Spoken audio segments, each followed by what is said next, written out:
नमस्कार। आज हम रॉबर्ट कियोसाकी की मशहूर किताब रिच डैड पुअर डैड इस पर थोड़ी गहराई से बात करेंगे। हमारे पास कुछ दिलचस्प स्रोत हैं जो इस किताब के मुख्य विचारों पर रोशनी डालते हैं। और देखिए, इस किताब ने ना दुनिया भर में पैसों को लेकर लोगों की सोच को काफी बदला है। हमारा मकसद है कि इन स्रोतों से जो सबसे जरूरी बातें हैं उन्हें निकालें। तो चलिए सीधे मुद्दे पर आते हैं।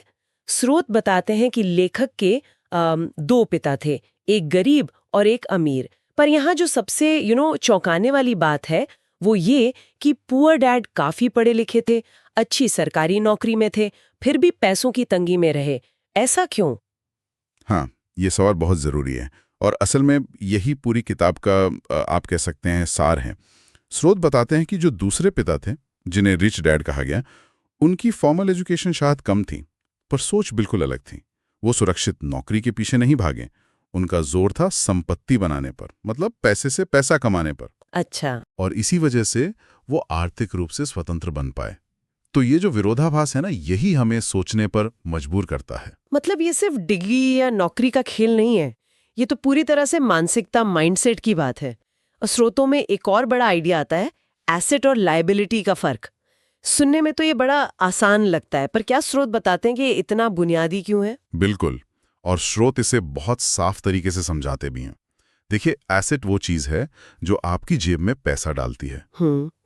जैसे कोई प्रॉपर्टी जिससे किराया आ रहा हो, या स्टॉक्स जिनसे डिविडेंड मिलता हो। ठीक है। और वहीं लायबिलिटी आपकी जेब से पैसा निकालती है, जैसे कार का लोन हो गया या क्रेडिट कार्ड का कर्ज। रिच डैड का तो फलसफा यही था कि भाई अमीर बनना है तो लगातार एसेट्स बनाने पर ध्यान दो। और दिलचस्प बात यह है, जैसा स्रोत बताते हैं, कि पुअर डैड और असल में बहुत सारे लोग अक्सर लायबिलिटीज को ही एसेट समझ लेते हैं। अच्छा, जैसे कि अपना घर, अगर उससे कोई इनकम नहीं आ रही तो? हाँ, बिल्कुल। अगर वो सिर्फ आपके पैसे खर्च करवा रहा है मेंटेनेंस में, लोन में, तो वो एक लायबिलिटी है। यही जो समझ का फेर है ना, ये वित्तीय मुश्किलों का एक बड़ा कारण बनता है। और इसी सोच के फर्क का एक और उदाहरण, वो भी स्रोतों में है। पुअर डैड कहते थे, मैं ये खरीद नहीं सकता। हाँ। जबकि रिच डैड का सवाल होता था, मैं इसे कैसे खरीद सकता हूँ? ये सिर्फ शब्दों का हेरफेर तो नहीं लगता, है ना? नहीं नहीं, बिल्कुल नहीं। ये मानसिकता में जमीन आसमान का फर्क है। स्रोत इसी तरफ इशारा करते हैं। देखिए, पहला रवैया, मैं नहीं खरीद सकता, वो वहीं पर दरवाजा बंद कर देता है। सोच रुक जाती है। सही बात है। जबकि दूसरा सवाल, कैसे खरीद सकता हूं, ये आपके दिमाग को दौड़ाता है। वो आपको समाधान खोजने के लिए उकसाता है। ये समस्याओं को बाधा की तरह नहीं, बल्कि एक अवसर की तरह देखने का नजरिया है। आपको क्रिएटिव बनाता है। एक और दिलचस्प फ्रेमवर्क जो स्रोत बताते हैं वो है cash flow quadrant, E, S, B और आई, यानी employ, self employed, business owner और इन्वेस्टर। इसका क्या महत्व है? हाँ, ये बहुत महत्वपूर्ण है।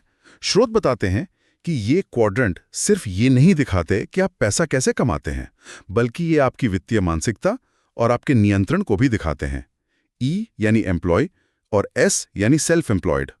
इन दोनों में आप मुख्य रूप से अपना समय बेचकर पैसा कमाते हैं। इसे एक्टिव इनकम कहते हैं। अच्छा। और इसकी एक सीमा होती है, क्योंकि आपको समय सीमित है। वहीं दूसरी तरफ बी यानी बिजनेस ओनर और आई यानी इन्वेस्टर क्वाड्रेंट में आप सिस्टम बनाते हैं या पैसे को अपने लिए काम पर लगाते हैं। यहां पैसिव इनकम यानी निष्क्रिय आय बनाने की क्षमता होती है। ऐसा पैसा जो आपके सीधे समय लगाए बिना आता रहे। हाँ, ये लक्ष्य होता है कई लोगों का। बिल्कुल। और स्रोत यही बताते हैं कि सच्ची वित्तीय स्वतंत्रता इसी निष्क्रिय आय से मिलती है। तो लक्ष्य होना चाहिए कि हम धीरे धीरे दाहिनी तरफ के क्वाड्रेंट्स यानी बी और आई की ओर बढ़ें। तो अगर हम इन सारी बातों को समेटें, इन स्रोतों से जो मुख्य सीख मिलती है वो ये है कि पहली, अपनी सोच बदलो।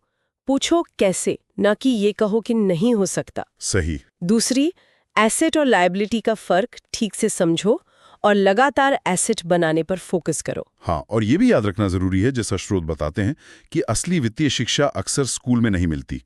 वो घर पर खुद पढ़कर अनुभव से आती है।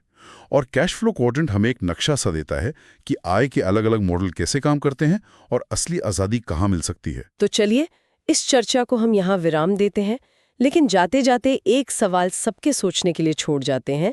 आज अपनी वित्तीय सोच को बदलने की दिशा में, या शायद एक छोटा सा ही सही पर एसेट बनाने की दिशा में, पहला सबसे आसान कदम क्या उठाया जा सकता है? सोचिएगा जरूर।